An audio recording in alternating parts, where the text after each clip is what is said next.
accomplish. That's why you can jump to one activity to another. And Thank you. And I mean, that's why ADHD was so so quickly, we developed a treatment for it.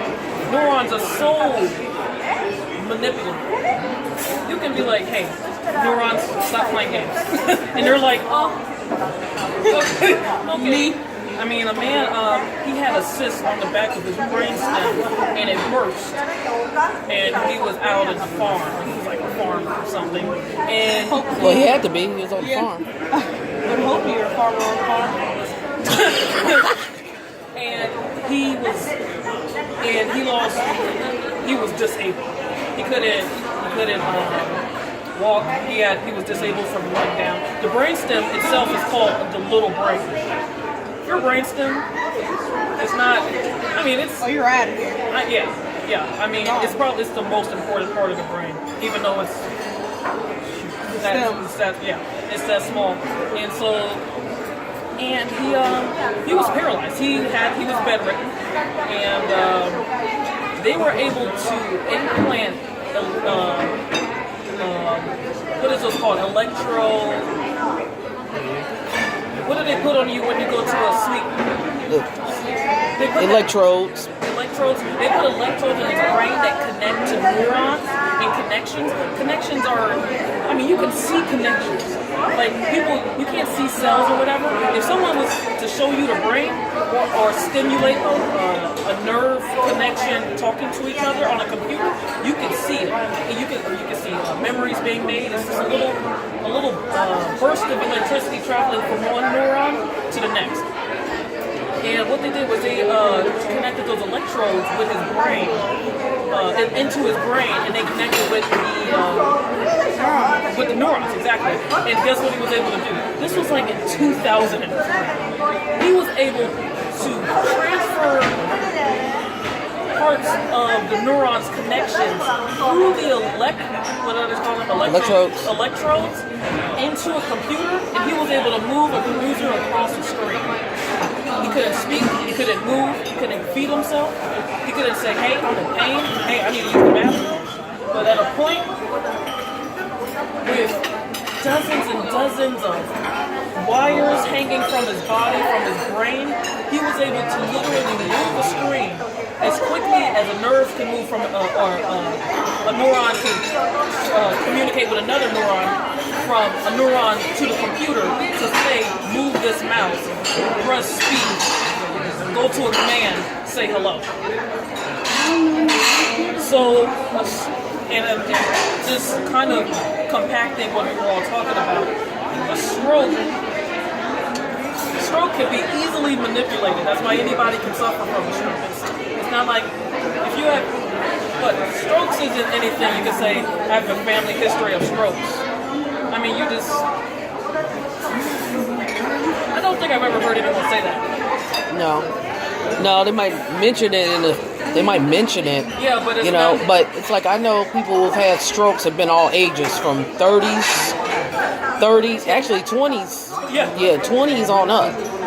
But if Clyde suffered a stroke and has an enlarged heart, he has a combination of things happening. Yeah, that's definitely drugs. Because I mean, for as long as he's been doing drugs, his tolerance has built. So that's why they say like things like, I guess it's a good lesson for you, Art. Things like weed and little petty high school drugs. Gateway drugs. It's a gateway drug because your body is not an idiot. Okay, down to a cellular level. It's like, okay, you think you're gonna bring these chemicals in and try to stop us from doing what we're doing?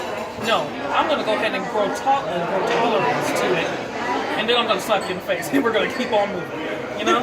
Just keep moving. That's the same thing with a high and low concentration. That's why if I were to shoot up on heroin, and it would have to go throughout my whole body and then equal out. And that's called equilibrium.